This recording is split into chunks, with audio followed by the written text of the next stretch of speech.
Welcome back to White Gray Black Weekly Manga Podcast, live action One Piece reactions from two primary manga readers. My name is Bruce, the producer of the White Gray Black YouTube channel. With me again this week is my Nakama Gautam.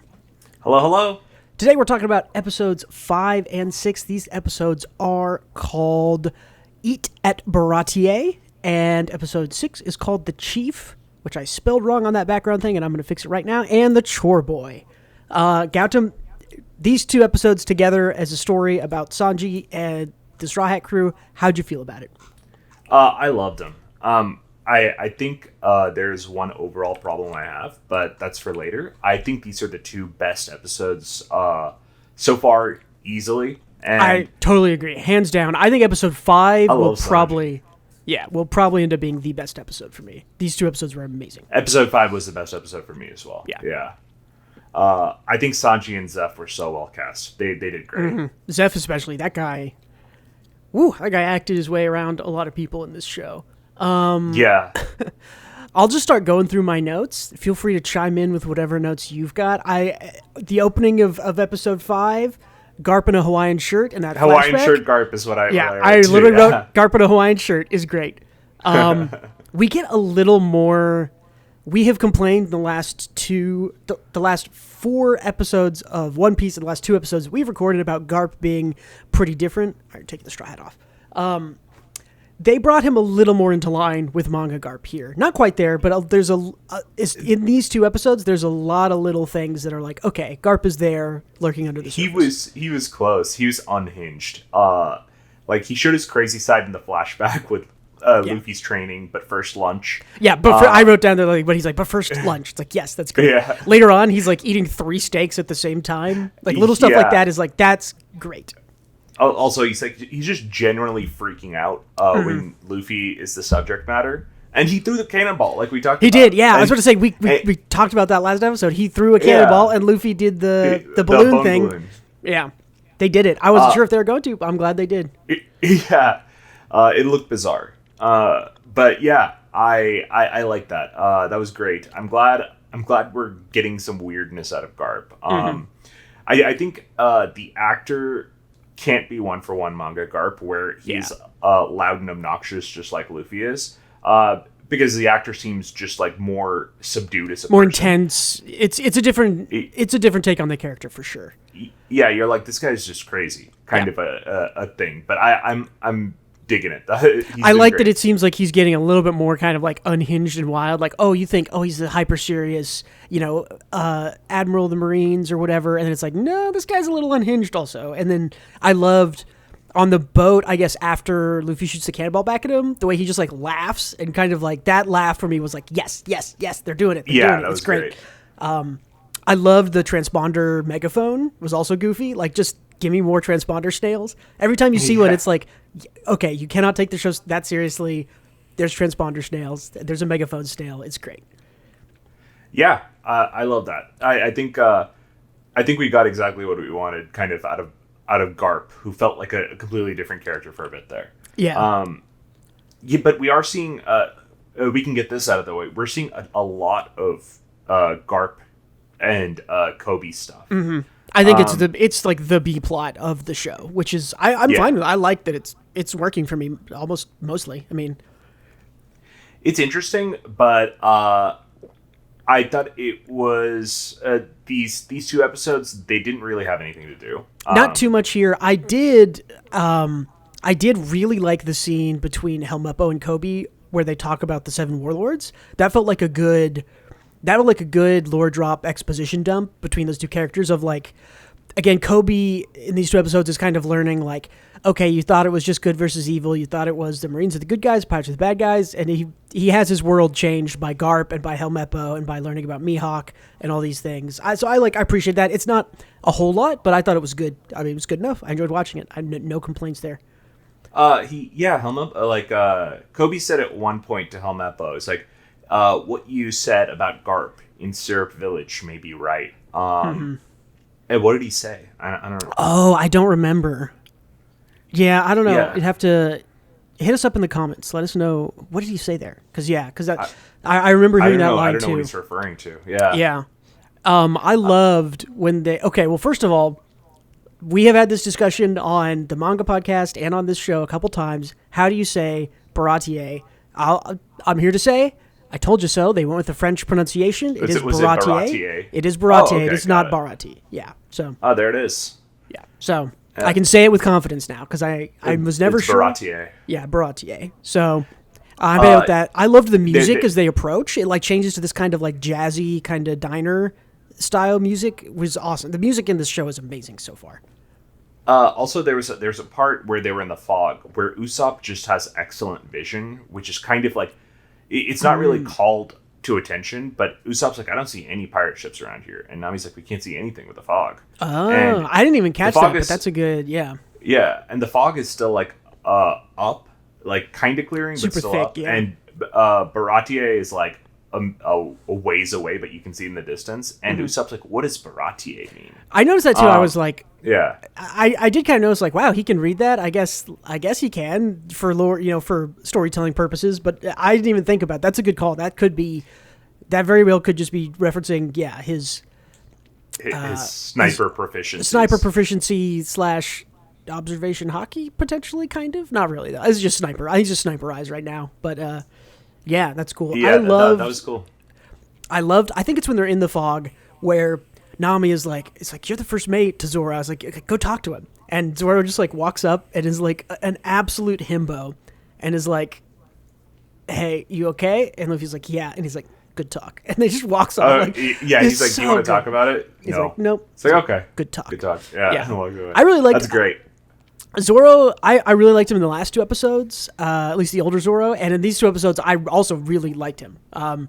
Really good stuff from him in here. And these episodes do a good job of solidifying him as the first mate and like why he is that position, because Luffy trusted it. And I think we'll get to it maybe in the end, but yeah, just lots of good stuff. I want to talk about Nami and Luffy's leadership skills all at once, so we can either talk about it now or later. What do you think? Let's get towards the end, because I know that's going to come into play. The whole episode 6 is all kind of about being a chief, being a leader. So okay, that works. Yeah, let's get to it there. I'm trying to think. What else you got? Notes. A few things I liked. Of course, Sanji and Zeff are great. They had great chemistry together. Yeah, their intro scene, which had been posted before on the internet, I loved. Just the whole like cooking back and forth, all that stuff was excellent. Yeah, that was good. I liked that they all changed their outfits to different get-ups each time. That's cool. Yeah, and all those outfits are taken from the color pages that Oda's drawn. Yeah. So those are great. Yeah, they always look like cool and unique and specific to the character because Oda designed them essentially. So I like them all. Yeah, that was great. I liked that Zoro had like a goofy moment where he couldn't get into the couldn't get his swords in. Yeah. I thought that was good too. And they ordered 3 beers and a milk. Dude, I wrote that. I wrote literally down milk and all caps exclamation point. Was it's like, yes, like Luffy drinks milk. I hope.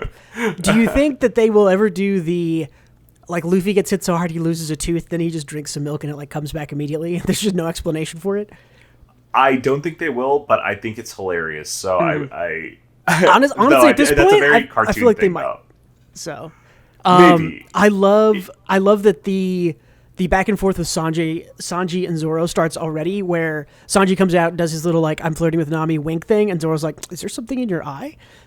And then they all like, I love, again, this show is at its best when it's just Straw Hats only. Like the Straw Hats are all so good. So like the 4 of them sitting there in the booth, like giving Nami shit for getting flirted with. Yeah, so good. And is it here?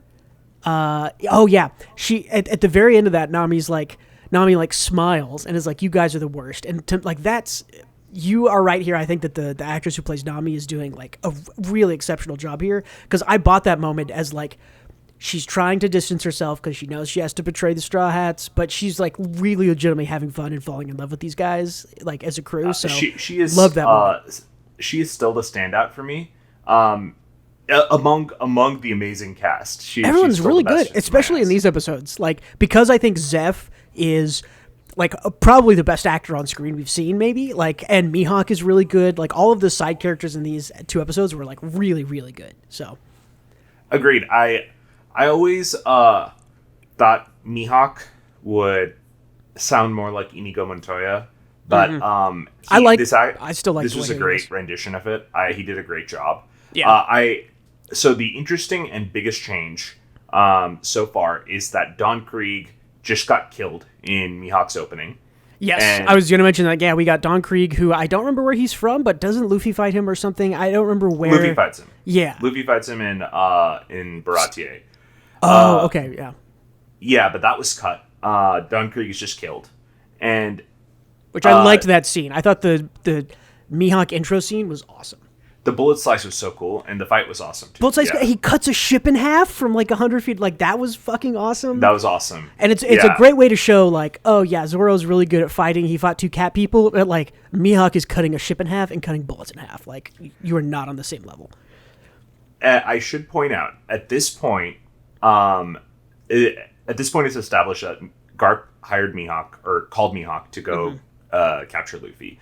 At this point, Nami is feeling betrayed by Luffy for keeping Garp being his granddad a secret. A little bit, yeah. And and I think that's a good plot point. I think that's really interesting. And of course, as a manga reader, we know that she's kind of hiding the Arlong connection association. Yeah. So this is way more important to her than any of the Straw Hats know. Yeah. I think it's in these episodes, I think that's kind of one step towards Nami not nearly getting fed up and leaving, but deciding that, convincing herself that she wants to leave even though she really doesn't. It's Luffy letting Zoro fight Mihawk and getting hurt is the other thing. Luffy I like that they gave him the opportunity in these episodes to make a mistake, or at least seem to think that he's making a mistake, and all the leadership stuff. I like that. It works better in live action as opposed to, I don't think in the manga it's ever shown that it's oh, Luffy, you really messed up, letting Zoro almost die, because it was kind of he gets slashed and he wakes up a chapter later or whatever. So it's much less dramatic. And Luffy was fighting Don Krieg at the time too, so it wasn't go for it, Zoro, I'm just gonna let you die kind of a thing.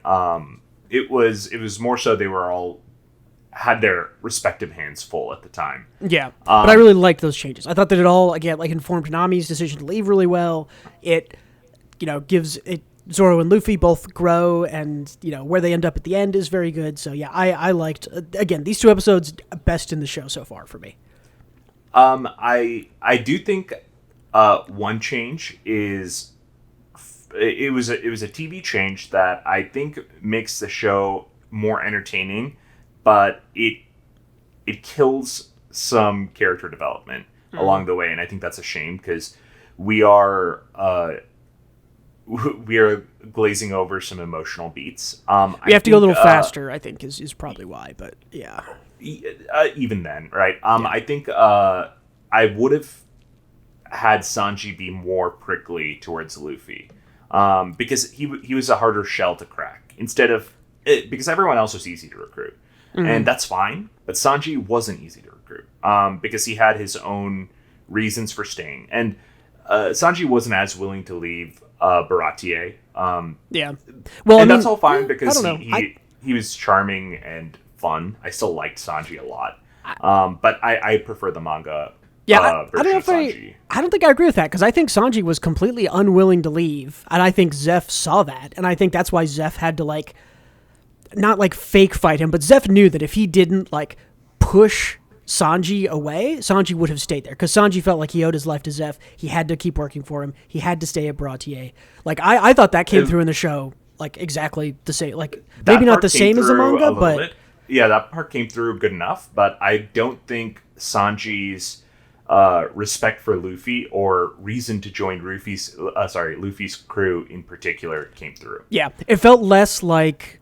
I agree with you that it felt a little less like Sanji really wants to join the crew because of Luffy, and more like he's going to go chase his own. Yeah, he's going to go chase his own dream, and Zeff forced him out because Zeff knows that he's going to be better and happier that way. It was more. I don't know. I'm kind of torn about this because I thought it worked really well in the show, and I liked that it was focused solely more on kind of one relationship. But I see where you're coming from with like the whole like Sanji being impressed or thinking that following Luffy would lead him to his dreams. That's not really in here yet. So, or Luffy earning Sanji's respect. You know, like that was. I think there were little things, but it's not as big. It's not as big as in the manga. Yeah, there's little stuff like like helping out that guy and stuff like that. But yeah. Yeah, this part in particular, because we cut Don Krieg, which I think was a good cut. Him feeding everyone, Sanji's prickly exterior, and learning to like Luffy, and Luffy learning to understand Sanji and his motivation. Like, all of that worked on a surface level, but I definitely don't think it hit the emotional core of how that played out in the manga. I think it's different. I don't think it's any worse. I liked these episodes. I thought were so good. I thought it worked. I thought it worked just as well, if not better here. That I don't think. I don't know if that part was even close. It's been a long time since I've read this part. I'm trying to think. I don't know. I just like. I think the show did a good job showing why Sanji is dedicated to Zeff. He gets to spend time with Luffy and the crew. He has fun. Luffy, he sees that Luffy is dedicated to helping Zoro and his crew, and is goofy and loves food. But I think he also, when he like tells him his backstory, I think in a lot of what this season show and especially these episodes are about is like, you got to follow your dreams, and Luffy's not going to stop you. He's going to help you achieve those dreams. And I think that's what really sold. And I think that's fine, but it's like, not as explored because it's shorter, I think. Yeah. Also, there's no conflict between the two of them. There was no like work to get there. It was here's my dream. And, it might have been too much to have like another conflict. There's a lot going on in these two episodes, right? I mean, we've got Zeff and Sanji. We have Nami's stuff. We have Zoro's fight. We have Mihawk hunting. We have Garp. Like, I don't know. I wonder if they looked at this and said, we have to just remove, one of the conflicts that's going on in here. I don't know. Cut the Garp stuff for it then. Yeah, maybe. It's hard to cut a whole B storyline when you think you need the B storyline, but yeah.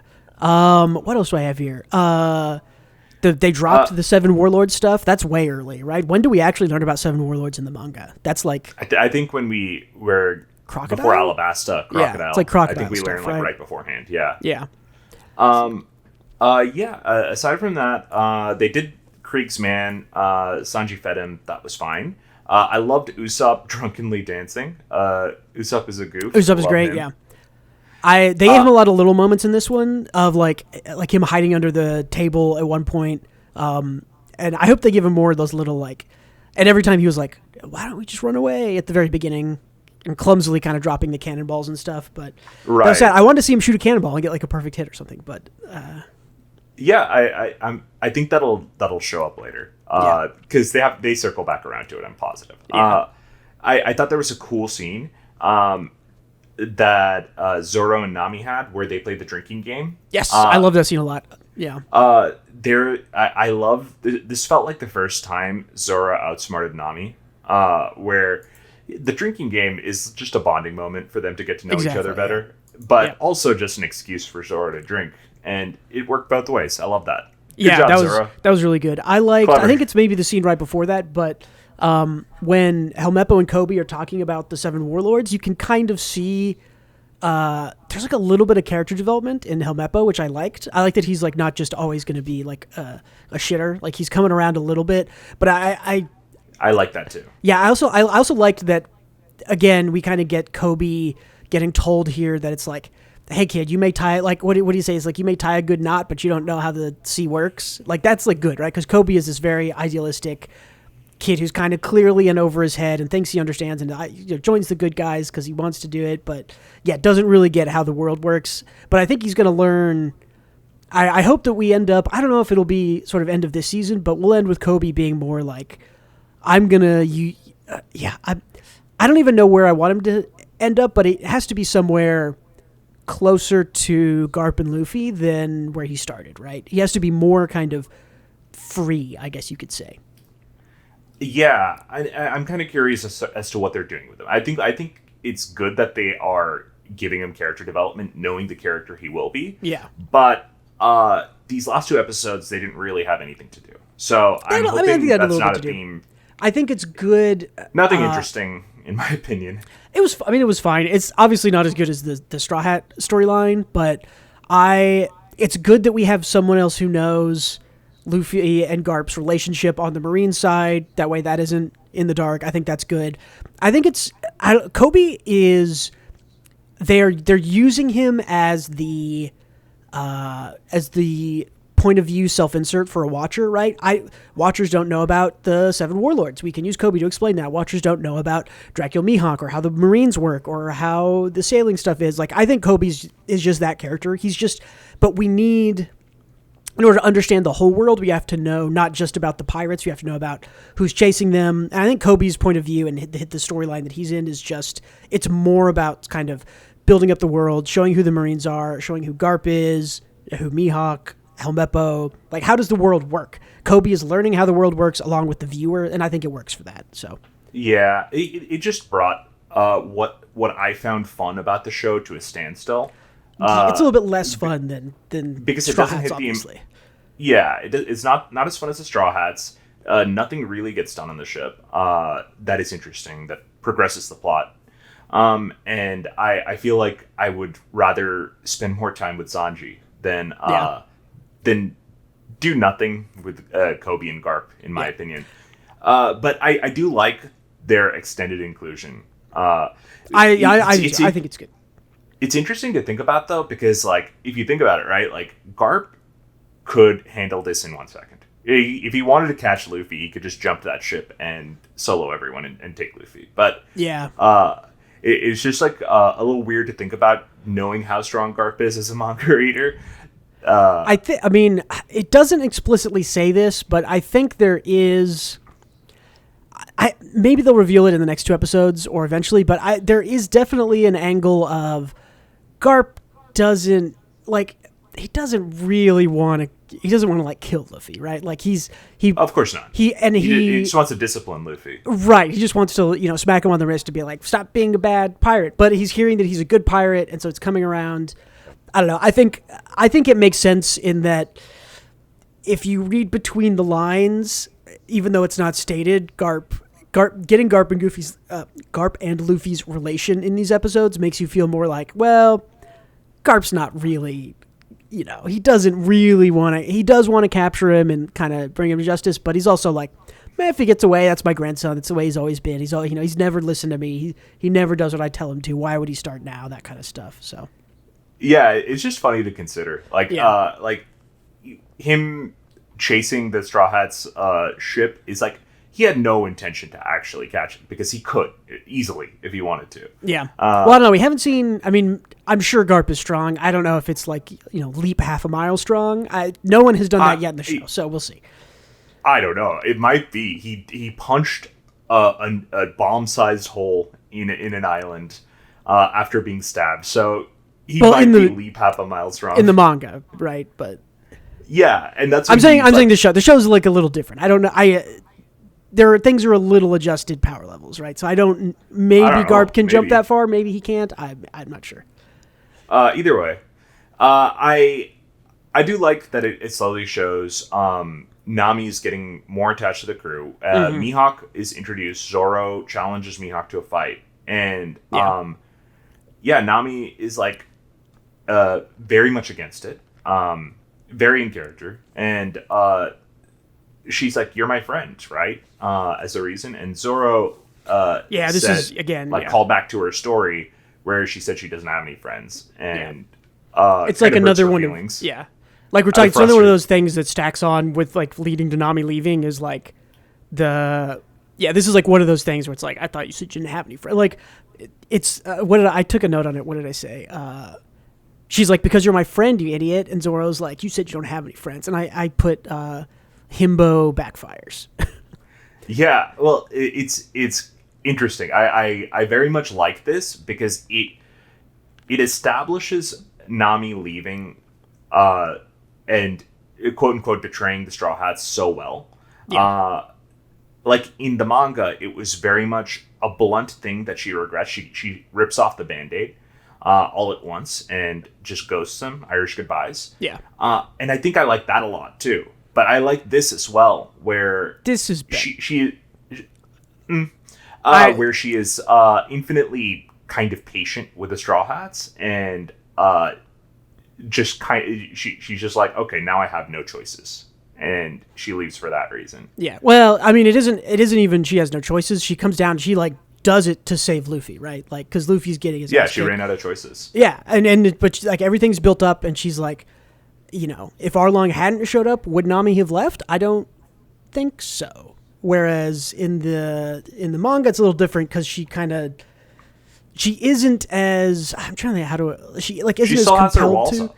Yeah, exactly. She only lets her walls down in Arlong Park. In Arlong Park, right? Yeah. And here she's more warm towards them. She's more attached. Again, that like when they're sitting in that booth in episode 5, and she says like, "I hate you guys," with that smile. It's like she does not hate these guys. She loves these guys.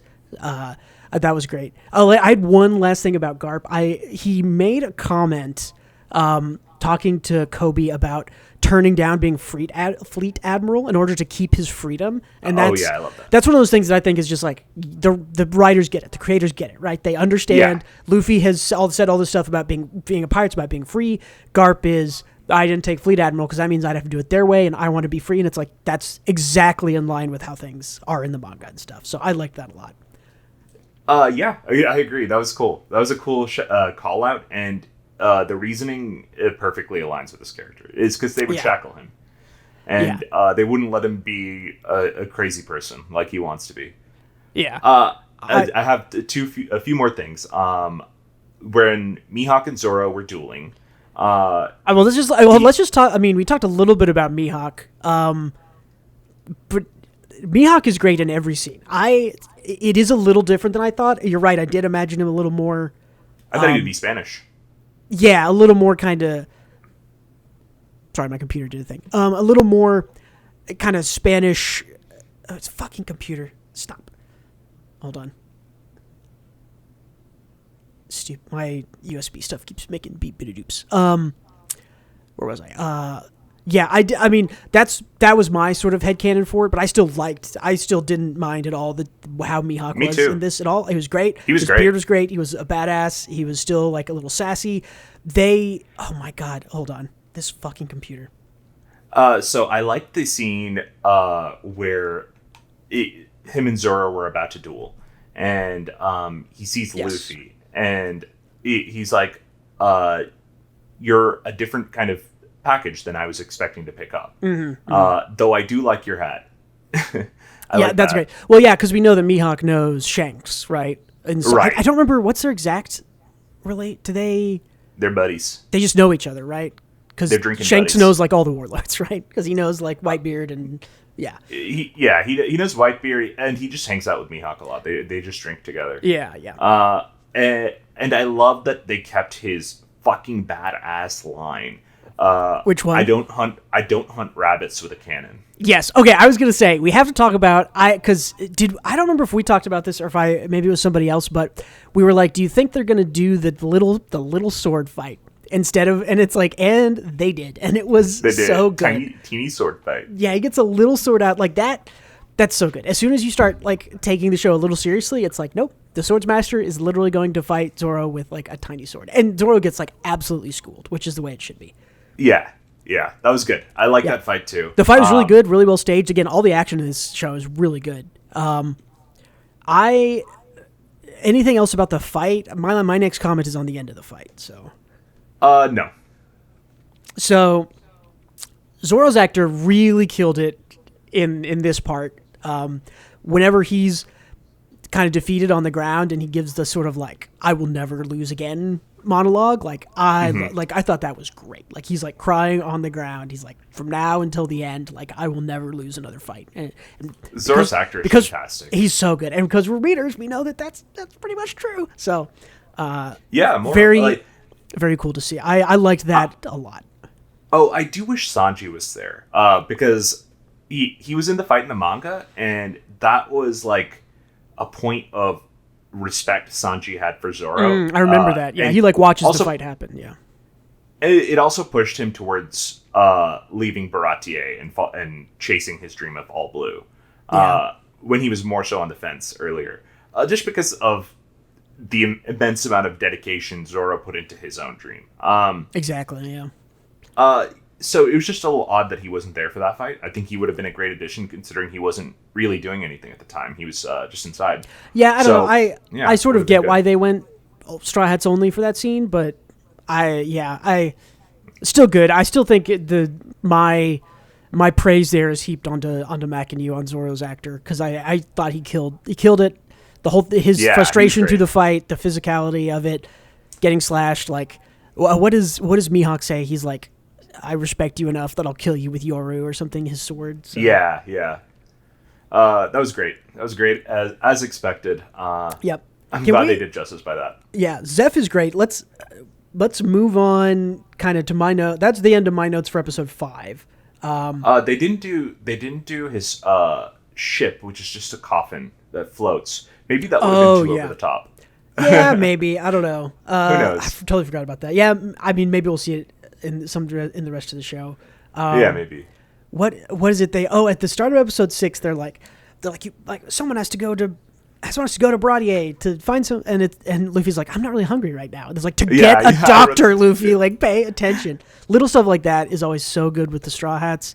I have to give my full positive endorsement for all of these chef things that happened in both of these episodes. They were good. They were accurate. Both Zeff and Sanji hold their knives correctly. They make cuts correctly. All that stuff is done. They obviously aren't. They don't have the sort of like speed of like an actual professional chef, because they just don't, because that takes like years of practice. But everything they did, I was like, they're holding their knives correctly. They're doing this correctly. The stuff they're talking about makes sense. Like the velouté is a real thing. Oregano and velouté, I also don't agree with. So we'll see. Well, Sanji seems to hate oregano in general. Yes. Is oregano just terrible? No, oregano's good. I mean, it's like pizza flavor. Kind of what you think about is very oregano. So, well, I like oregano. I just didn't know if it was just like something like in high cuisine that people it's a weird. I wouldn't are divisive on. It doesn't belong in velouté, but maybe it does. I don't know. It's the chef stuff in here I thought was really good. Even like the meal that Sanji makes in episode 5, which he says is like seared bluefin tuna, soy reduction, something. I was like, yeah, that sounds like real food. Like, they didn't just make shit up. Like, that's like, yeah, that sounds like real fine dining food that he made right there. So a lot of respect for getting that right. That would be easy to sort of skimp on and do that. I loved Zeff going to help Zeff is so good. heal Zoro. What was it? They bring him like the fifth of rum. Yellowfish. Well, yeah, the yellowfin tuna, and then the bottle of rum. Like, Usopp, I think, is like, are you going to use the alcohol to disinfect him? And he's like, that would be a waste of good alcohol, and just like takes a chug. It's like little stuff like that is still so good. Luffy called Zoro's sword the Wada Itchy Monkey. Yeah, he said the wrong name, which was funny.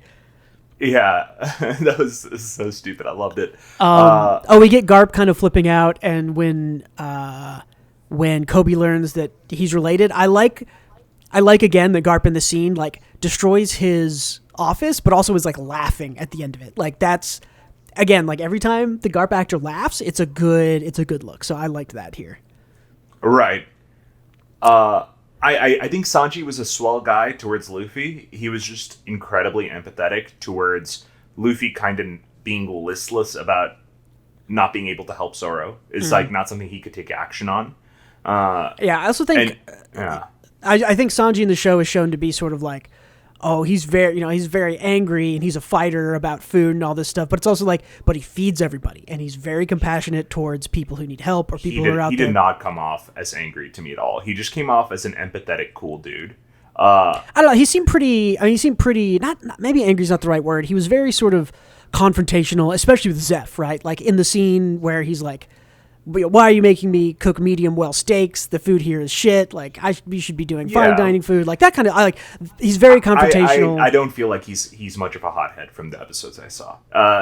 Manga Sanji is so much more of a hothead. He definitely. I think every character is in my notes right here. I said not as much of a hothead, but he has a lot of empathy, which I didn't expect out of his character in this arc. Yeah. I do think Sanji is the one Straw Hat, at least in season 1, that would need the most change, just because he's the way he is in the manga, especially like towards women and ladies, just doesn't work. But yeah, I think I'm glad they toned down the ladies' man thing. I mean, they almost did. It's almost not in there. He like flirts with. I expected him when he like first shows up and like fights off those two guys who were like arguing or whatever. I was like, oh, there's a girl right there. He's gonna flirt with her and give her the puffs, and he like didn't. He like walked past her. I was like, oh, weird.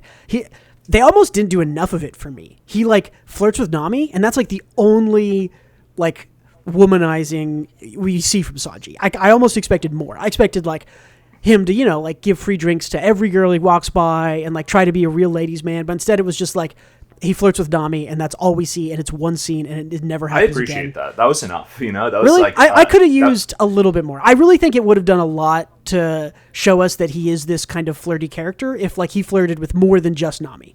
This to me felt more like, oh, he has a crush on Nami, rather than, oh, he loves all women a lot, which is that's the angle I expected, I guess. But it does seem like he's just into Nami at the moment. I think he is it's weird because I think he's an interesting character that was more interesting in the manga. I feel like this one is one so far that I loved the backstory. I think that's the next thing coming up. So did you? Yeah, I liked. But hold on real quick. I think what's missing here is just his slightly hot-headed antagonistic nature towards everyone but women, and I wish they pull that in because at the moment he's just very nice. I think it's like the same problem I was just talking about, where it's like I expected him to flirt with all the other girls and he didn't, because when he gets to the table with the Straw Hats, right, he's real gruff and short with the three guys when they're ordering, and then Nami says something, and he's like, oh, and he totally changes his demeanor, which I like that, and he's very, I mean, he fights the two guys off. If he had fought the two guys off and then chatted with the girl, I feel like that kind of fixes both of our problems. Actually. Yeah, exactly. Yeah. And I think that fixes kind of both of our problems, where it's like, okay, it shows us that he'll just kick dudes and then he'll talk to the girls and he wants to be with the girls. So I feel like literally just one little 5-second thing of him flirting with that one girl would have done a lot for me, just show Sanji. But I also understand them not wanting to go too far into that, because you don't want Sanji to be a creep, and it's really easy to cross the line in live action into, wow, this guy is just pushy towards women and an absolute creep. And so they didn't want to do that. I mean, that is part of his character. Yeah, he is kind of. Well, he is, which is why I think he requires the most change, because I just don't think you can put manga Sanji on screen without him being a creep, because he just kind of is a creep. It's played for goofs, but I don't think you can play that for goofs in a live action show in 2023. So I think the changes they made in that regard are good. I just wish he had been a little bit more flirty with other girls. I think that would have been fine. Yeah, just to show that this is a character trait, Right, exactly, yeah. Even if he's just rejected by every girl, which is how it should be, right? He should flirt with every girl, and they should all reject him until you get to whole cake. So, the Johnny Bravo situation. Exactly. All agreed. Yeah. But the flashback, we're on the flashback. I loved at the start when Zeff, I think, is going to put oregano or something in the sauce, and he's like, oregano is for savages, which he had said, I think, in the last episode or earlier in the episode or something. I appreciated the callback. At the same time, I thought the joke added levity to a situation where I think that these two characters, well, at least Sanji, from Sanji's perspective, he should have absolutely hated it. Zeff, for everything, right? At that time. So it felt like a little bit out of place for me, but it's a little goofy of like, it was a good joke. This kid will literally die before he lets you mess with his food. I think that is a Sanji characteristic, right? Like he will not. Yeah, that's fair. He will not let you mess with his cooking, because his cooking is the best, and he won't have that. So I thought that worked. Zeff, I thought this whole flashback was pretty good. I thought it was maybe a little too long, but I liked it overall. I thought it was great. I thought it was. I loved. When they did the big reveal. The big reveal was great. I had forgotten. I was like, okay, I remember that, like about halfway through the when they're stuck on the rock, I was like, I remember Zeff eats his leg, but I don't remember the full context of I don't remember if it's like he gives it to Sanji. I was like, no, that doesn't sound right. I don't think Sanji cannibalizes Zeff in this one. that would be something I couldn't remember, though. I couldn't remember. So it was, it was good to see. It's really impactful when you see that Zeff like literally cut his own leg off and ate it, and that what's in the bag is just treasure. Like he gave Sanji all the food like that. That's such a good reveal, such a good reversal. Yeah, I loved it. And Zeff, like stone face, but kind of breaking down. Like the actor pulled some. That Zeff actor did a lot. He does not have a whole lot of screen time, and in the flashback and in every scene he's in, he is killing it. That guy was a really good actor, especially very good. Especially when he's talking about like the all blue with Kid Sanji on the island, where he's like, "That's been my dream my whole life. And like now it's time for it to end, but but it can't end for you here. You've got to find the all blue." Like I thought that was great, even though you know that he makes it out. That's like okay, they share this thing. But it was like a representation of like it was passing the torch one exactly. Yeah, it was the end of his dream altogether. Like as soon as the light came off, right?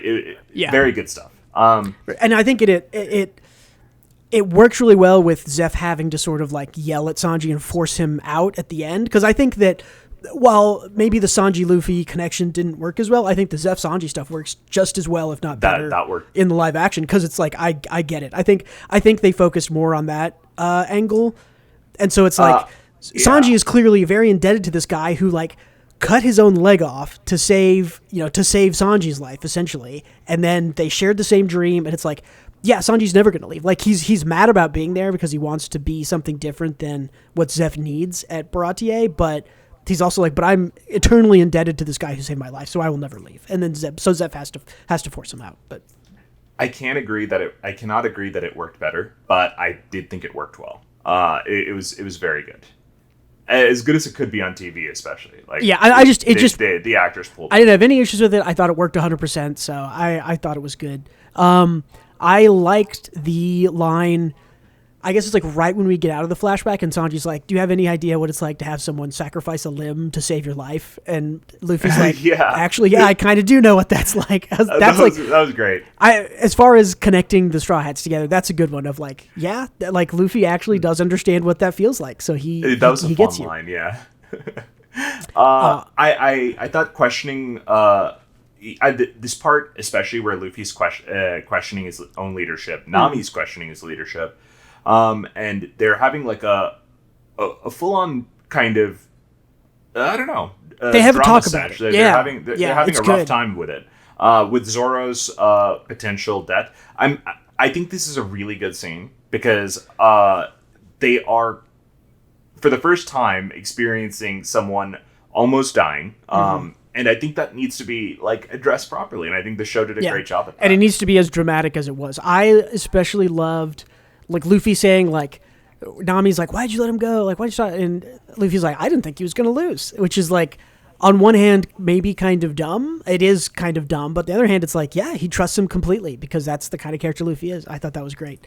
And I also appreciated Luffy. Like, I'd do anything to save him. I would, but I won't stand in the way of his dream. Yeah, I wrote that down. He really says like, I would do anything to save them except stand in the way of their dreams. That's one of those things, maybe, like you were saying, that like maybe Sanji should have been there to hear that, and that would have been a little bit more something that kind of would have caught his eye. Maybe, I don't remember if he did or not. I don't think he was there. I think they were in the room, but I would have appreciated Sanji there, or him being more on the fence about like leaving or like, I don't know, discussing with Luffy that he doesn't want to come, because he effectively said that to Zeff in one scene. He's like, the Straw Hats invite like the chore boy invited me on his crew. It's like, I would have liked to see that, and him say no, and then get convinced later, But we never saw Luffy invite him. No, we did. He does when in that first scene where he's cleaning dishes. I think so. It's real, because it's the scene where the Don Krieg guy stumbles in and they make him fried rice or whatever. It's in there. Luffy's like, oh, he says something. He just does like, you should join my crew. I think it's like glossed over pretty quickly, but I'm pretty sure that happens. Got it. Yeah. I just didn't notice it then. I also liked at the end of the scene where they're kind of doing the leadership thing. Luffy tries to get Nami's dream out of her. I think that's good, because I think that hopefully in the next 2 episodes we're gonna get sort of revealed what Nami's dream is, which is we'll get that dream when she actually joins the Straw Hats. But I almost expected her to come out with it here, but she didn't. She was like, I don't have a dream. You give up on your dreams, blah, blah, blah, something like that. Yeah, like you grow out of them. Exactly. Yeah. And I think that's such a good answer because her guard's still up. And exactly. We need her arc before she spills any of that. Yeah. Then now we get to another big change. Fishman time. Fishman time. Arlong's here. I didn't like them jumping out of the water. I thought they were pretty good after that. Their like scene where they jump out of the water looks real fake, but it does. But I'm like I'm used to it after I saw Captain Kuro zipping around. Yeah, it was on the same level as the speed stuff in the last two episodes. Yeah, it was sort of like, well, that's not the best part, but whatever. How'd you feel about Arlong and his two Goonies here? It was pretty good. I like how they look. Especially the goon that like karate chops Zeff. The one that Sanji fights. Yeah, the one that Sanji fights, exactly. Yeah, he looks good. There was a good line where they kind of go meta with it. Arlong like looks at Luffy and he's like, I was expecting someone bigger. And Luffy said, so was I. It's like, so was I. That's kind of a fun. He's not like 10 feet and jacked. Like, well, exactly. I think that's a little joke from the creators that they can't do, 12-foot tall Arlong and 10-foot tall Blackbeard, that they have to have. He's like only 6'5" or whatever. Like, it's still an incredibly large person. I thought I liked Arlong and his guys. I think it's a little. He's a little closer on the scale between like Kuro and Buggy to Kuro. He's a little like mustache twirly, like I'm all evil, I'm all bad, I'm a bad dude, I rule the seas, you should praise me. Which I'm like, that's okay. I would have maybe liked a little bit more nuance in it, but maybe we get it. There's still 2 more episodes left. He was just very sort of like, very mustache twirly. I'm the bad guy. Look at me. I am a bad dude, and I rule the East Blue with an iron fist. I think he's kind of always like that, to be honest. I mean, he was for sure. I was just saying that I think that like there's more nuance in like Buggy. Yeah. Yeah. He Buggy was so well acted that it makes like the other. God, they fucking love Buggy. They love Buggy. I think with good reason. I think that I love Buggy. I love Buggy too. I think that Buggy should just be like in the story more. Like just have him show up way more in every season they make of this show. Like because we see him here. When is the next time we see Buggy in the manga? It's like in prison. In prison, right? Yeah, it's like we don't see him until like Impel Down, right? Like chapter like 440 or something. I think we see like what he's up to in like the cover stories, but like he's in prison next time we actually see him. Yeah. But the head CGI was not great again. Like when they put Buggy's head on the table. Yes. That did not look very good. When they first put him on, it didn't, and then they cut back and it's clearly the actor's head through the table and it looks way better. So I did like that. What does he call them? He's like, oh, you shitiots don't know anything. It's like, okay, yeah, give Buggy goofy stuff like that. That's great. That. Yeah. Also, Luffy calls him like Burpee or something like that. Yeah, he's like, oh, yeah. I think it is Burpee. He's like, oh, Burpee. I love that. I love that running gag of Luffy just not remembering his name. And it's gonna play into he doesn't know like half the characters' names ever in the story. Like, I'm still convinced he does not. If you asked him what is Law's full name, let's say like Traffy. Yeah, he would not be able to tell you Trafalgar D. Law. Like, there's no. Yeah. Sanji's fight scene came right after this, though. That was fucking which is a good one. Yeah, I'm excited to see more of him fighting later on, because I liked that it didn't explain it here. I bet somebody asked him about it like in the next episode probably of like, why do you only fight with your feet, Sanji? But it's one of those cool drops of like, oh, he's kicking, and it's all very cool. So yeah, I wonder. I think it's I wonder if they go more into depth with that. I'm fine if they don't, because I think you can put together the connection that he just Zeff is his hero, and Zeff was like Red Leg Zeff. I didn't. Because I guess what does Sanji start getting called? Blackleg Sanji, right? Blackleg, yeah. Yeah. I'm ready. Yeah, it's not going to happen this season, but when does he first light his leg on fire? It's after Enies Lobby. Yeah, and it's a long way away, I guess. But yeah, it's a bit away. Yeah, maybe they'll bring that in sooner. I don't know, or like maybe his leg will smoke in a fight in next season or something. But I think I had a few issues with Luffy's fight though. I just don't feel like his punches. It was a little had slow, impact. I think. Yeah, His it felt, whips and stuff he was doing with his arms were like a little not fast enough, and it was like, oh, that doesn't seem like it would be that impactful. Whereas like comparing it to like episode 1 when he does the Gum Gum Whip on Morgan, on Accent Morgan, that felt like really fast and like really beat Morgan back. And then these punches were like, not feeling him as much. But we do see him do a sort of like proto, what's the multi-hit punch that he does? The Gatling. We see him do like sort of like a proto Gatling. I don't know if you noticed this, but he does sort of like a 1, 2, 3 like left and right punch on Arlong, I think, when they're inside. Yeah. And I was like, oh, it's that. And then he's like, oh, okay, no. But there's kind of showing like, okay, he's going to do that again, and it's going to be faster and even cooler. So I think when he does the actual Gatling and then the big kick or whatever we get, I think that'll be good. There was some line, where did it go? There was some line where Luffy is, I don't remember the context of it. I just took a little note here, but Luffy says something like, oh, like you fed us. And it like makes Sanji smile. So I just remembered that was just like a little moment that I liked. Yeah, that was a nice one. Yeah, when Luffy offers to stay at the restaurant to fight Arlong because that's what it was. That's what it was. Yeah. And Sanji's like, you don't have to do that. You don't know, you don't have to say anything. And he's like, you fed us. So I think you're right. There's not nearly as much as there is in the manga, but I think there's definitely a little bit there to try to like sell Sanji on being with the Straw Hats. So yeah, there's a little bit there, and I hope that gets built out in the next 2 episodes more. And then there's Nami's betrayal, which that finally shows up. I had forgotten. Props to the show for making me sort of get lost in it, right? Is that when she reveals that she has the Arlong tattoo, I was like, oh my god, have they never shown her upper arm in the like last 5 episodes? And I'm like, I guess they haven't. Like, I think they've covered it up the whole time. She's like always been wearing sleeves that are too long or something else, and that's like, I think if you go back, you would see that like she probably does quote unquote have the tattoo the whole time. So I saw a tattoo and I was like, oh yeah, she fucking has a tattoo. I totally forgot. So that was props on the show for making me forget that.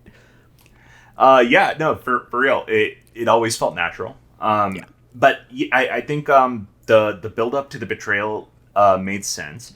This is going to be pretty interesting because I want to see where they go with this. The difference now in motivation between the manga and this is that Nami had effectively no choice but to go with Arlong to save Luffy's life. She kind of tried every other option. She even tried to like say, Luffy, let's run because Arlong is here. Yeah, she was definitely very much trying to be like, I do not want to be here with Arlong. I want to be with you guys. Like, if we run, I don't have to make this choice. But she was kind of forced into it, yeah. So this doesn't even feel like a betrayal. This feels like a reasonable decision that saved her and Luffy's life. Well, it's more of a betrayal of, I didn't tell you this is who I was. And, I mean, she is a member of the Arlong Pirates, and she wanted that map for... I mean, I think she really, obviously, at the very base level, wants that map for herself, but the level above that is she wanted the map to give to Arlong because of her. She's essentially kind of like enslaved by him. So, right, and in the manga, it's she just cut and run with all their treasure at Baratie, and Arlong didn't show up or anything in the manga. Yeah. So it was more so she had to lose friends and betray friends again in order to kind of. Spoilers, buy her way and her town's way out of slavery. Right, yeah. So, I feel like at that point the audience is kind of like, wow, but you don't know that as the audience member or why Nami cut and ran like that. So at that point, the audience is like, what the fuck, Nami? Whereas the audience here is like, I get it. Let's go save Nami. It does make more sense, yeah. But I mean, it's also.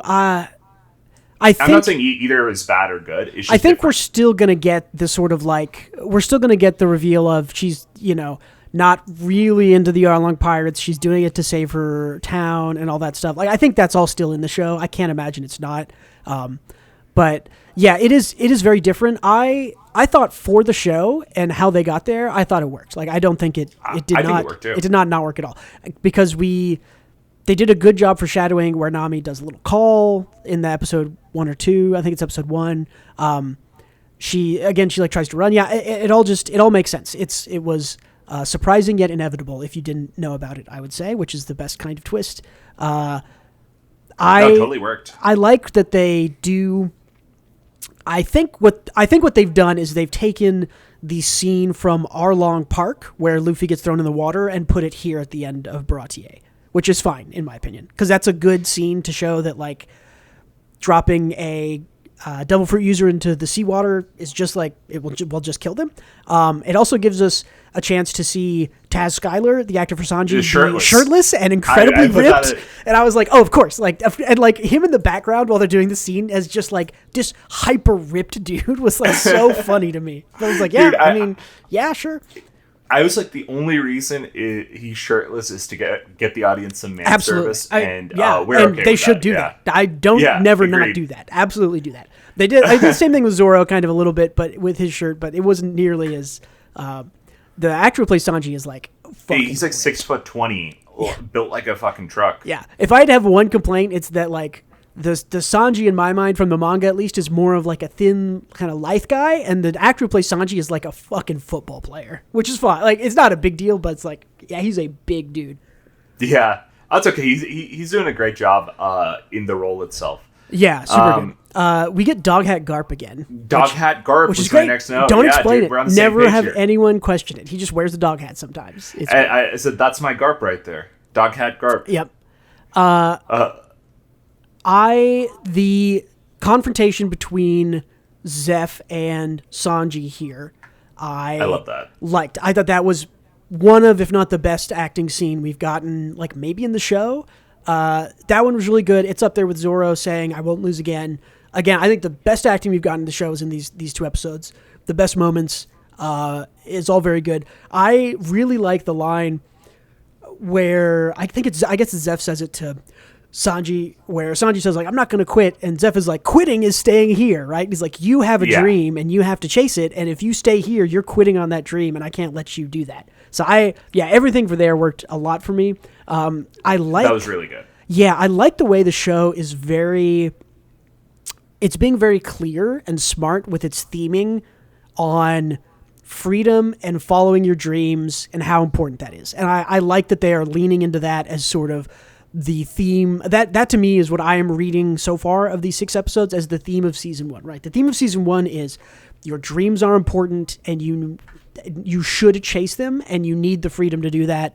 And all those things are kind of tied together. Cause again, tie it back to that scene where Luffy asks Nami about her dream. And if you've read the manga, like we have, she does have a dream, and her not being forthright with that means that when she does tell us at the end, that's like super important because the show is so very into this idea of these people chasing their dreams, and all these dreamers are getting together, and it's the Straw Hat Crew, right? They all have their own dreams. So right. It's great. I love the way it's working in that way. And I think it works the same way in the manga. It's spread out a little bit more, so maybe it's harder to pick up on, but it's also very consistent through 1,100 chapters. So it's just very good that they have taken what we know and have learned, even from post-time skip One Piece, about how important freedom is in this world, and to Luffy and to the Straw Hats, and continuing to chase those dreams and all that stuff. And it's in the show. And again, clearly the showrunners and writers get One Piece because it's correct. It is a central theme of the manga too. So yeah, they get for it. sure. Yeah, absolutely. Here's one complaint I had. Mihawk meeting with Garp and talking about how he's impressed with Luffy, or saying like, I see. I was like, what did you see out of Luffy that impressed you? You saw nothing. I don't get that. Yeah, that was a little odd because they exchanged no words and Luffy did nothing. Yeah, I had the same kind of complaint where it's okay for Mihawk to look and be like, oh, you look interesting, but then to be like, okay, well, I'm just not going to do my job, and which he. It's more. I can buy that he didn't do it out of respect of Zoro. Yeah. But it was odd that he praised Luffy when he didn't really interact with see him at anything all. about Luffy. Yeah, I agree with you there. I think it makes total sense that he would not take in Luffy just because he doesn't want the government to tell him what to do, even though he has the deal to be a warlord. Like, that makes sense to me for Mihawk. It doesn't make sense to me to be like, oh, and the reason I didn't do it is I was so impressed with your grandson, who I saw do absolutely nothing but support me as I killed his friend. Like, yeah, I if his agree. reasoning was that your grandson has formed a strong crew or something, that would make sense. Even that would change. Yeah. I did like a lot. Again, I think the best acting we've gotten is in this part. Luffy talking to Zoro when he's passed out and finally giving him the, like, what does he say? Is like it's simple. He's like, I was trying to think of all these things to say, but I couldn't. I was like, it's so simple. He's like, I need you, Zoro. Like, I need you to wake up. Like, I need my first mate. And he's like, and Zoro wakes up and does the, like, from now until the end, like, I am your first mate. And it's like, ah! Like, I was like almost crying, like, legitimately. Like, this show like literally almost made me cry when Zoro's like, I will, like, always be your first mate. Like, give me the nothing happened scene. Give it to me right now. Yeah, the nothing happened. That was great. I love Luffy instantly agitating his wound out of excitement, and then Usopp blubbering away about something. Yeah, he was just like, I wasn't worried at all. It was fine. Like, I took down all the pirates. Yeah. Zoro cracks up. It's like, oh, the great Captain Usopp, huh? They were all. It was just the crew goofing around. Yeah. Reiterate, the show is at its best when it's just the Straw Hats on screen, and it's another thing. Yeah, but I mean, Zoro's whole, it's like you're my captain, Luffy, and I'm your first mate. It's like, fuck yes. Yeah. I'm crying right now thinking about it. It's so good. And another huge change, since they don't have Johnny and whatever the other guy's name is, who can give them the location of Nami. Oh yeah. They were instead replaced with the head of Buggy. Buggy, which is great. More Buggy. Guys killing it. They really, like, Oda loves Buggy, that much is clear. The audience of the manga loves Buggy. It's clear the showrunners. Well, I wonder, because Oda and his team were, like, very heavily involved and advisors. I wonder if the writers were ever like, well, how do we get blah? And Oda's like, put Buggy in there. Like, just bring Buggy back. Like, I love Buggy. Bring Buggy back. I wonder if this is an Oda insert. I'd be curious. I don't even know, because I think Buggy is just, everyone loves Buggy. That it could be anyone's suggestion and it would be a good idea. Like, it's great. I mean, there's a lot of little side character fluff that's gonna need to be cut. So I think almost all of them could just be replaced with Buggy doing some dumb shit. Like, also, especially these two. These two characters were. I don't even remember the two characters you're talking about. So yeah, they're very replaceable. Yeah, they're so replaceable. Buggy's a great choice. So much on-screen charisma that Yeah. Good shit. I'm happy to see him here. I liked Sanji getting on the ship. I heard you guys need a cook, and Luffy's like, yes, we do! He's like very excited. Yeah, Luffy's great as always. I loved Zoro's comment of like, why are we bringing the waiter? I hope when he said that, a little like thing clicked in my mind, and I was like, okay, if Zoro just calls Sanji a waiter for the rest of the live action, he would hate that, and that would be perfect. I think they can play on that. That would be the perfect insult. It's the perfect insult. Yeah, you don't call him curly eyebrows or whatever. You literally just call him a waiter, and that would piss Sanji off like so much. That's like the perfect, like, call him Mosshead and waiter. Like, those are the two. Like, just do that. I think that works really well as a change. I think that's where we're gonna go with that. Yeah, for sure. I can't wait for our long park. It's gonna be exciting. I love, again, Zeff and Sanji when they're like yelling at each other from the boat. I thought was great. It's one of those sort of like macho man can't open up until it's like absolutely necessary kind of type thing with Zeff and Sanji, where Sanji's like, what is he? I think so. He says like, thanks for putting up with all my shit for all these years. Or maybe is it Zeff who says that? I think it's Sanji, and Sanji's like, I will never forget you, Zeff, which is like, I don't know. I like that scene. I think both those actors are great. Again, I think the acting in these two episodes was top notch. Writing was great. I like that. It was really good. You realize that this father figure has like forced his son out, and then they still sort of do the yelling like, I'm a macho man, but I love you. Please go make the dream come true. And he's like, I'm sorry, I'm a shithead. I love you too. So I like that a lot. I agree. I'm actually, I don't know. I think that in retrospect, while I like the Kobe and Garp stuff, I might not have done it. Just because I would have, we have so much. We have limited real estate, and I think I would have given it to other scenes. It could have been. I feel like you could have more Straw Hat scenes. Yeah, you could have cut. I'm trying to think of how many. I mean, there's maybe like 7 or 8 total scenes. You could have cut like 1 or 2 of them and given a little more to Sanji or Straw Hats, and it would have been fine. But I don't know. I don't want to be too harsh on these 2 episodes because these were like the best 2 episodes by maybe not by a lot because I thought episode 2 was really good. I thought episode 1 was pretty good, but like compared to 3 and 4, they Syrup were great. Island, they were like super great. Yeah. These are great, but I don't think I'm being harsh at all. I think these are fair criticism. Yeah, it's definitely an imperfect show. There's still some dumb dialogue every once in a while. Like I don't think they can make it through a whole episode without me stopping and going like, that was a dumb line to write and say. I didn't write them down in this one, but there's always one. But yeah, I mean, this one, I don't know. I mean, like I was pretty hyped and sold after the first 2 episodes.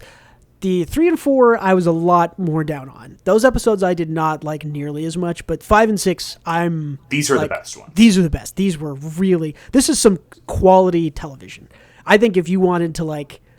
I think you could almost just show someone episode 5 alone and be like, do you want to watch the rest of the show? And they'd be like, yeah, that was great. Like, don't show them episode 1, show them episode 5. But, Buggy again at the end. Yeah. I think you got to go through all of it. Well, yeah, I'm just saying, like, I think episode 5 is so good and is, like, the best episode so far that it's, like, yeah, that would have been the episode if I was, like, previewing it to, like, Netflix execs or something to show them how good my show was. I would have showed them episode 5. Yeah, so it's interesting because that one didn't have any combat. It's a little bit of Sanji, but yeah. I'm finding that I like the episode more, like the show more when there's less fighting. Which is weird. I guess I just like seeing the Straw Hats interact in real time. And I've already seen the fights, you know. So that's and also why. it's like all credit to Netflix and the crew and everybody. Like the fights are good. They're also not. It's hard to be as fun as the manga fights when you have to be live action, right? It is just very hard to hit the same kind of big wild moments, and they're hitting some of them right. Like I think the Mihawk introduction action scene was good. Like I thought that was a really good action scene because it was a lot more bombastic and exciting and explosive. But the little ones, right, like Luffy fighting Arlong was again. It's just Luffy fights that I think need more momentum, yeah, or more weight, behind their punches. I mean, like literal weight. Yeah, we'll see. I mean I hope.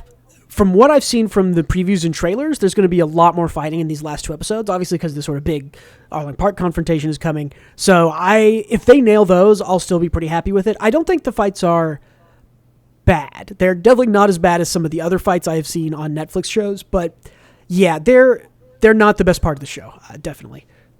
Yeah, the best part are the character interactions, and I'm here for it. It's just the Straw Hats are just the best part because they nailed those. Yeah, guys. Agreed. I'm curious about what you thought when they started the Sanji flashback. I had a thought, and this is spoilers for Far Ahead in One Piece if anyone has not read the manga stuff. I was curious. I was like, okay, are they going to drop a Germa 66 reference in here somewhere? And they didn't. I almost wish they had dropped like some little mention of it somewhere.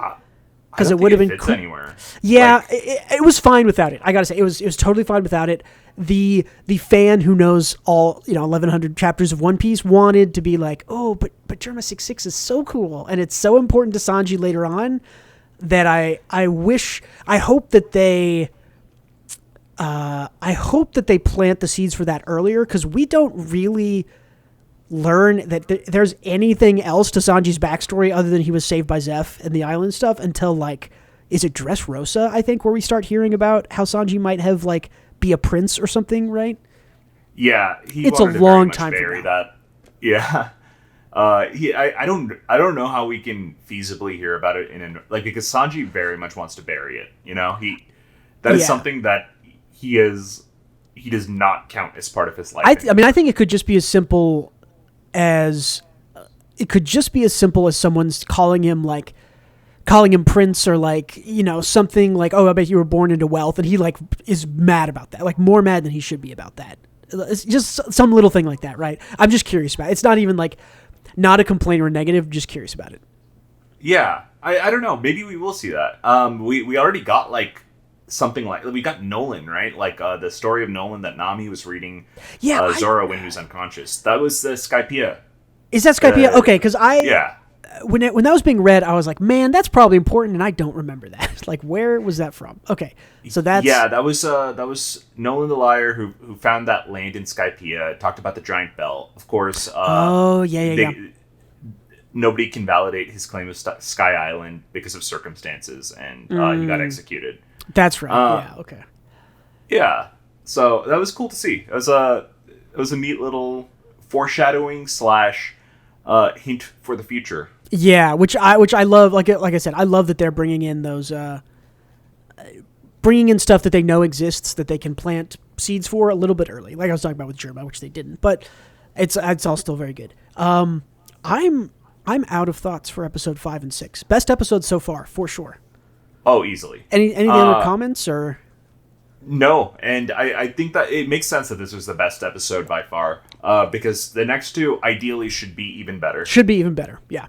And you're right that it makes sense because as far as the manga goes, when you're reading it, Baratie is the best part of the manga when you get to it and read it. And then after that, Arlong Park is the best part of the manga when you read it after that. So if they improve into Arlong Park, I will be impressed. I think Arlong Park is maybe a little bit more difficult to tackle than Baratie, but I don't know. We'll see.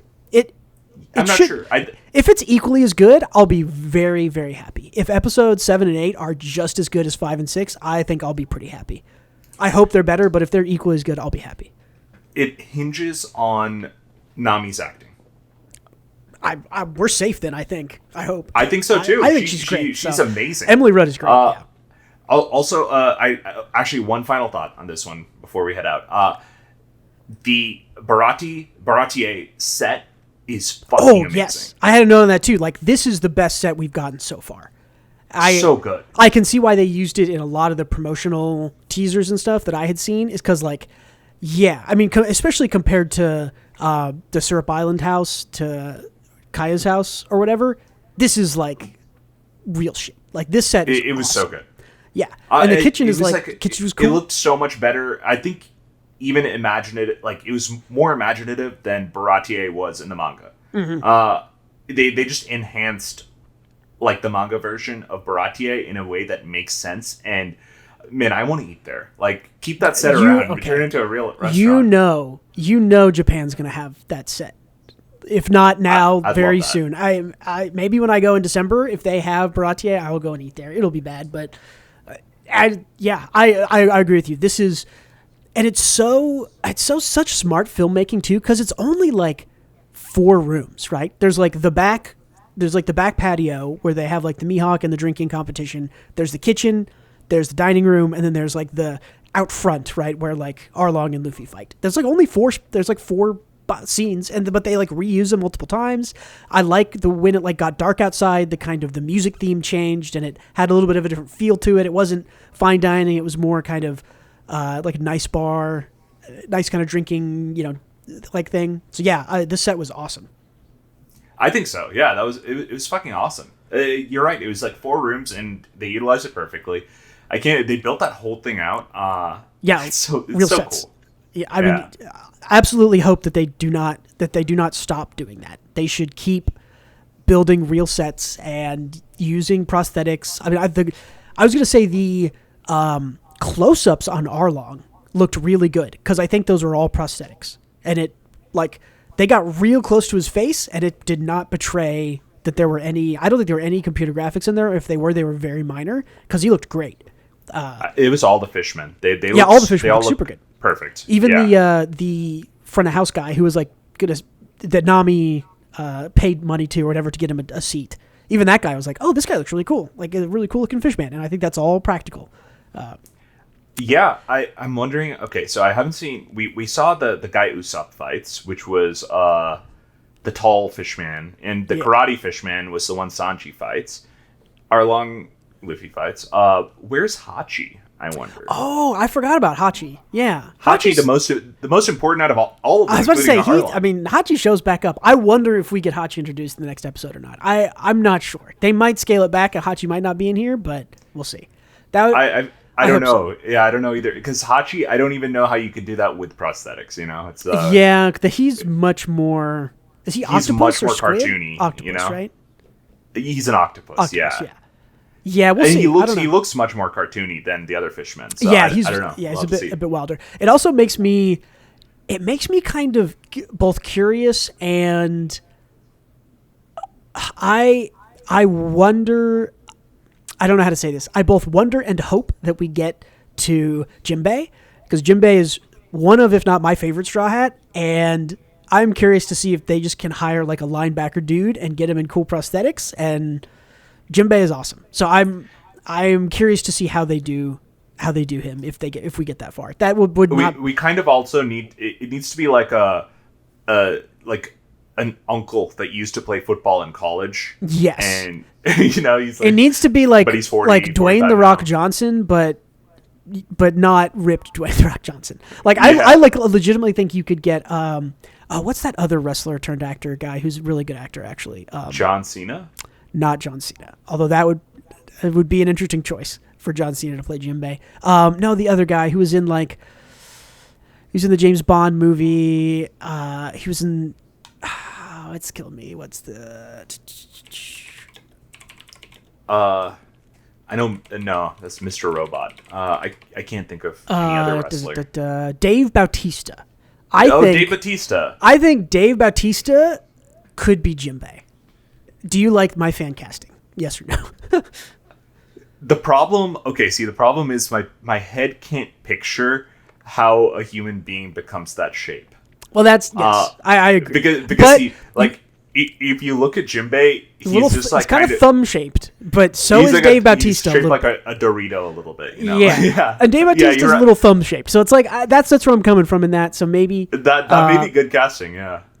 Yeah, I'm excited. I wish we had confirmation of a season 2, because I legitimately think we could record a whole episode on just like what a season 2 of the show look like. Maybe we'll do it anyways, but yeah, that's episode 5, Eat at Baratie, and episode 6, The Chief and the Chore Boy. Any last thoughts, Gautam? Nope. I'm all good. Cool. Let's get out of here. Excellent episodes. The One Piece live action, legitimately good. Hey, if you enjoyed this podcast and you want to support us, give us a like or a follow, leave us a comment. How do you feel about Garp? What actor do you think should play Jinbei in the One Piece live action? Let us know in the comments. Any type of positive reinforcements, please do them. Other than that, check me out on Twitter/X at WGB Manga. As always, thank you so much for being with us this week. See you later. Don't forget to watch more One Piece live action. 2 more episodes left.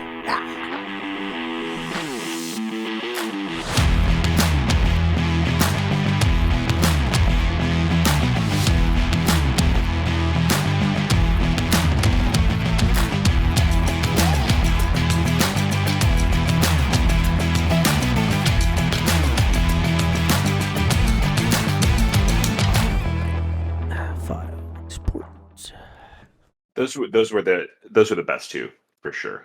Yeah, I got done with those 2 episodes and I was like, okay, those were legitimately good.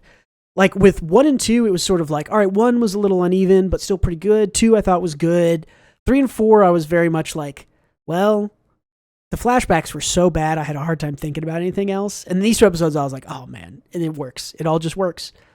I think it's because it's like the first time you get a really solid backstory outside of Luffy's. That's true. That's true. Yeah. You like finally start hitting the emotional beats.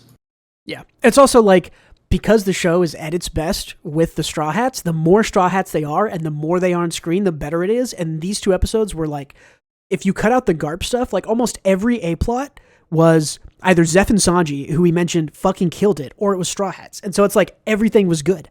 Whereas like in 3 and 4, the B stuff was like Kuro and the Cat Pirates or Kaya, who were good, but not this good. Not as good as Zeff, right? So